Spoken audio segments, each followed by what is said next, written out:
안녕하세요. 새벽닭 책 읽는 시간에 함께 하신 여러분을 환영합니다. 오늘 읽을 책은 다산 어록 청상 정민 지음으로 책 읽는 행복을 나누겠습니다. 네, 그럼 함께 읽겠습니다. 일 줄이는 법. 하고 싶지 않지만 어쩔 수 없이 해야 하는 일은 그만둘 수 없는 일이다. 하고 싶지만 남이 알까봐 하지 않는 것은 그만둘 수 있는 일이다. 어쩔 수 없는 일은 늘상 하지만 자기가 하고 싶지는 않으므로 그만두어 버린다. 하고 싶은 일은 항상 하다가도 남이 모르게 하려고 또한 그만두어 버린다. 이렇게만 한다면 천하에 도무지 일이 없게 될 것이다. 하기 싫은데 어쩔 수 없이 말려 들어간다. 하고 싶어도 남의 이목 때문에 못한다. 세상 일은 이렇게 늘 내 뜻과 어긋난다. 굳이 안 해도 될 일, 사서 일을 만드는 일은 상황이 딱해도 찾아서 그만둔다. 세상에나 없이 안 되는 일은 없다는 것은 대부분 내가 그렇게 믿고 싶은 것일 뿐이다. 먼저 그동안 하고 싶지 않은데 어쩔 수 없다고 여겨 하던 일들을 정리한다. 괜히 여기저기 이름을 거는 일, 가만히 있지 못하고 나서서 직책을 맡는 일, 공연한 사명감에 불타 크게 버려놓는 일들을 정리한다. 그 다음에는 즐겨 하고는 있어도 남들에게 알리고 싶지는 않은 일들을 그만둔다. 남의 잘못을 들춰내는 일, 진귀한 물건을 수집하는 일, 재간을 부려 개인의 이익을 취하는 일은 하고 싶어도 참는다. 이렇게 하자 나를 둘러싸고 있던 그 많던 일들이 깜쪽같이 사라져 버렸다. 여유당기라는 책에서 발췌하는 것이네요.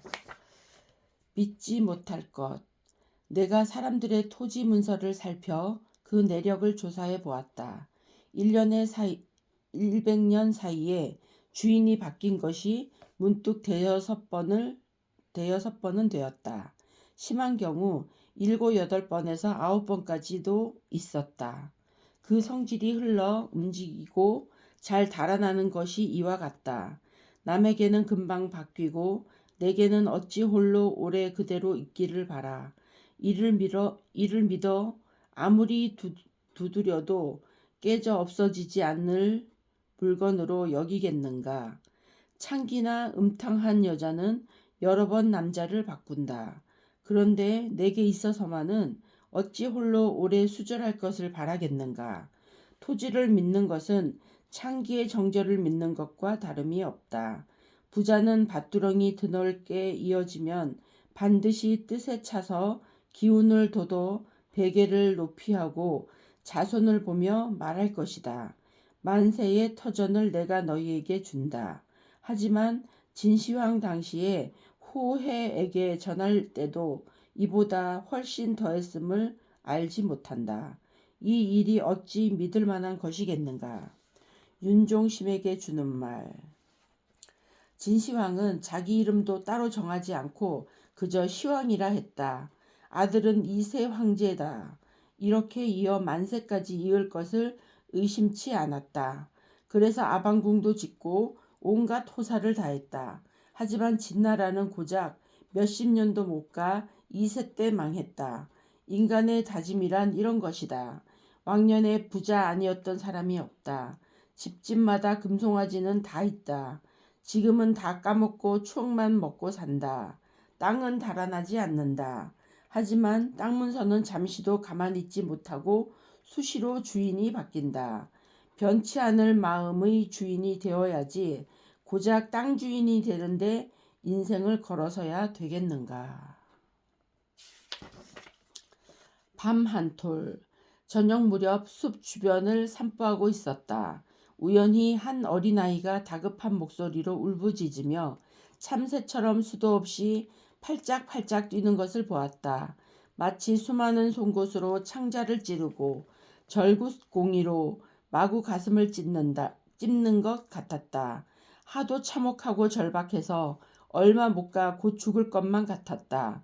왜 그러냐고 물어봤더니 나무 밑에서 밤한토를 주었는데 다른 사람이 그걸 빼앗아 갔다는 것이었다.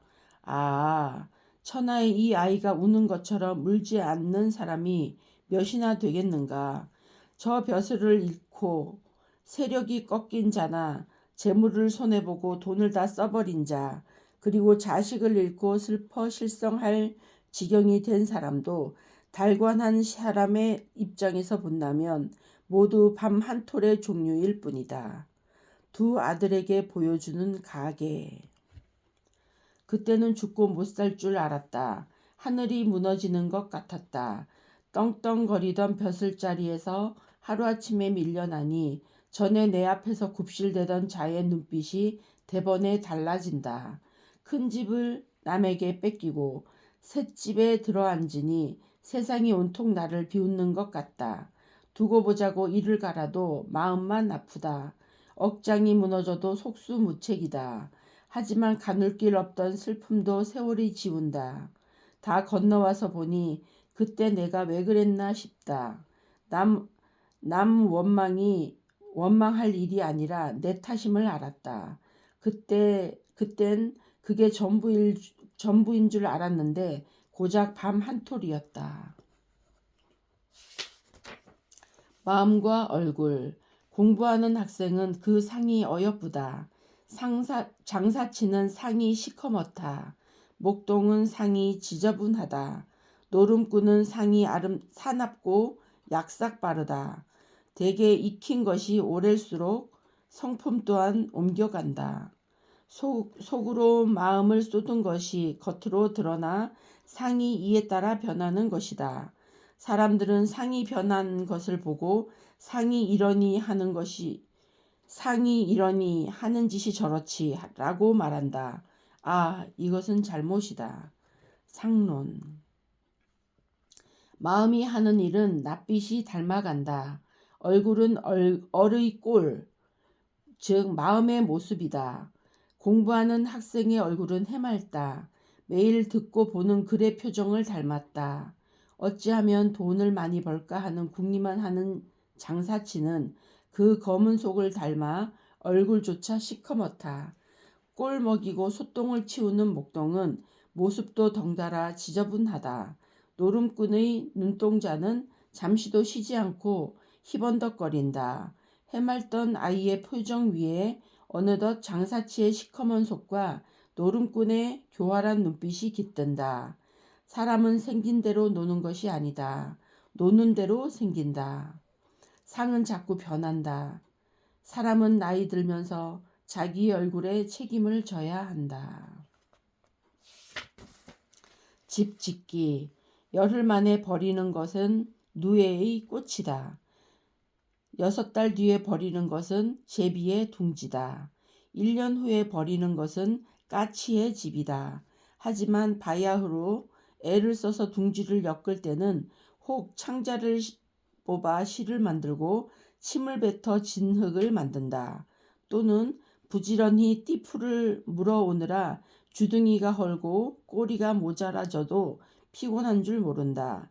이를 본 사람들은 그 지혜를 천하게 보고 그 삶을 슬퍼하지 않는 이가 없다.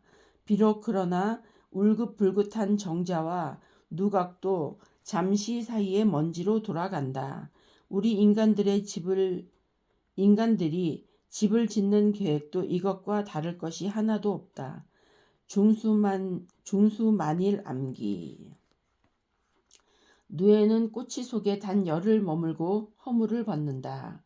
그 열흘을 위해 제 창자를 토해 실을 뽑았다. 제비는 겨우 6달 살다 강남으로 떠난다. 고작 반년 살자고 진흙을 물어날라 그 집을 지었다. 1년 쓰고 버리는 까치둥지도 허망하기는 마찬가지다. 사람들은 미물들의 짧은 소견과 헛된 수고를 비웃는다. 하지만 몇백 년 갈 줄 알고 지은 화려한 정자와 누각도 잠시 깃들다 간다는 점에서 다를 것이 없다. 내가 애써 지었는데 누리는 것은 다른 사람이다. 천년 만년 갈 줄 알았더니 돌아보자 어느새 폐허가 되었다. 인간의 100년이 길어 보여도 누에의 열흘과 다를 게 없다. 사나이의 가슴속. 요컨대 아침볕을 받는 곳은 저녁 그늘이 먼저 들고 일찍 피는 꽃은 빨리 진다는 것을 알아야 한다.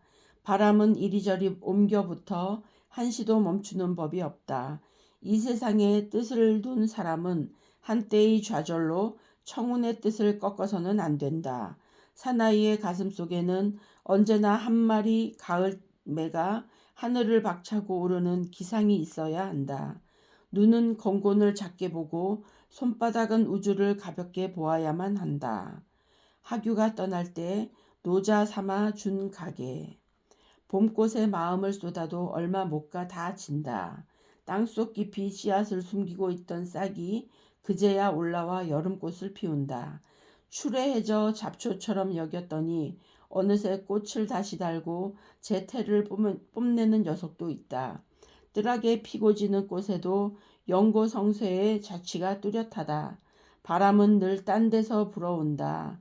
한때의 좌절과 잠깐의 성취에 일희일비하지 마라. 성취를 이뤘다고 쉬 교만하면 작은 시련 앞에서 바로 꺾이고 만다. 득의의 때에 그 사람의 태도를 보아 그 그릇을 짐작할 수 있다. 시련의 때에 그 사람의 진면목이 드러난다. 창공을 박차고 오르는 금빛 눈알의 가을 매처럼 가슴속에 차고 늠연한 기상을 길러라. 세상을 가슴에 품어라. 가장 경박한 사람. 가령 우리가 배불리 먹고 따뜻이 입으며 평생 아무 걱정 없이 살다가 죽는다고 하자. 죽는 날 사람과 뼈가 함께 썩고 한 상자의 책도 전하는 바가 없다면 삶이 없는 것이나 진배 없다. 이런 것을 삶이라고 한다면 금수와 다를 것이 없다. 세상에 은뜸가는 경박한 남자가 있으니 마음을 다스리고 성품을 기르는 일을 한가한 일이라 하고 책을 읽고 이치를 궁구하는 것을 옛날 이야기쯤으로 생각하는 사람이다. 맹자는 말했다. 대체를 기르는 사람은 대인이 되고 소체를 기르는 사람은 소인이 된다고. 저가 소인됨을 달게 여기니 난들 장차 어찌하겠는가. 마음 공부를 하라. 마음 공부를 하라 하면 한가한 소리를 하고 앉았네라고 빈정된다. 책을 읽으라 하면 따분한 말 좀 그만하라고 한다. 온통 돈벌 궁리, 부자가 되어 떵떵거리고 살 생각뿐이다. 결국 이룬 것 없이 죽어 몸뚱이가 식기도 전에 이름과 같이 잊혀진다. 자식들은 그 재물을 두고 싸움질을 한다.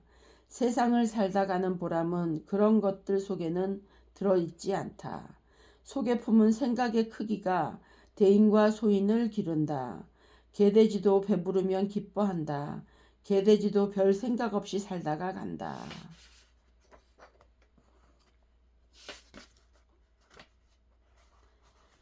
예, 오늘은 여기까지 읽겠습니다. 함께 읽어주셔서 감사합니다.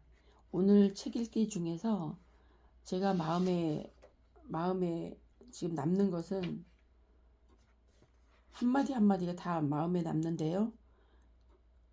방금 읽었던 가장 경박한 사람. 돈 버는 일, 부자 되는 일만 하고 살다가는 몸뚱이가 식기도 전에 이름이 같이 잊혀진다. 그런 것들 속에는 보람은 들어있지 않다. 속에 품은 생각의 크기가 대인과 소인을 가른다. 개돼지도 배부르면 기뻐한다. 개돼지도 별 걱정 없이 살다가 간다. 느면한 기상을 길러라. 세상을 가슴에 품어라. 인간의 100년이 길어 보여도 누에의 열흘과 다를 게 없다. 사람은 생긴 대로 노는 것이 아니다. 노는 대로 생긴다. 상은 자꾸 변한다. 사람은 나이 들면서 자기 얼굴에 책임을 져야 한다. 남 원망할 일이 아니다. 내 탓임을 알았다. 그땐 그게 전부인 줄 알았는데 고작 밤 한 톨이었다. 정말 한마디 한마디 아주 명확한 글들이었습니다. 오늘도 책이 양식이 되는 좋은 하루가 되시기 바랍니다. 감사합니다.